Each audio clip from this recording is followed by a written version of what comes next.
Hi friends, எல்லோரும் எப்படி இருக்கீங்க? Welcome back to my channel. நான் உங்கள் லதா சம்பத்.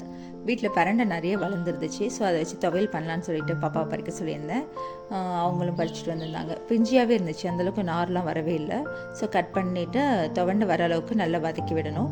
அதுக்கப்புறம் செப்பரேட் பண்ணிவிட்டு அதே எண்ணெயில் காஞ்ச மிளகாய், இஞ்சி, புளி சேர்த்து ஓரளவுக்கு வதங்கணும். இது வதங்கி வந்ததுக்கப்புறம் ஒரு 2 ஸ்பூனு உளுந்தும், லாஸ்ட்டாக வந்து வடகம் வந்து எல்லா துவையலுக்கும் போட்டால் ரொம்ப ஃப்ளேவர் கொடுக்கும், ரொம்ப சூப்பராகவும் இருக்கும். நல்லா வறுபட்டு வந்ததும் எல்லாத்தையும் ஒன்றாவே மிக்ஸி ஜாரில் மாற்றிட்டு கல்லுப்பு சேர்த்துட்டு அரைச்சி விடுங்க. இதில் வந்து நிறைய மெடிசினல் வேல்யூ இருக்குது. வீட்டில் வந்து குழந்தைங்க வந்து சரியாக சாப்பிடாமல் இருந்தால் அவங்களுக்கு கொடுக்கலாம். அப்புறம் ஆக்டிவாக இருப்பாங்க. ஆஸ்மா பேஷண்ட்டுக்கு ரொம்பவே நல்லது அப்படின்னு சொன்னாங்க. ஸோ இதெல்லாம் வந்து வீட்டில் ட்ரை பண்ணி பாருங்கள். ஹெல்த்தியாக வந்து நம்ம ஃபேமிலியை வந்து கொண்டு போங்க. உணவுக்கு முக்கியத்துவம் கொடுங்க. வாழ்க்கையை ஆரோக்கியமாக கொண்டு போங்க. பாய்.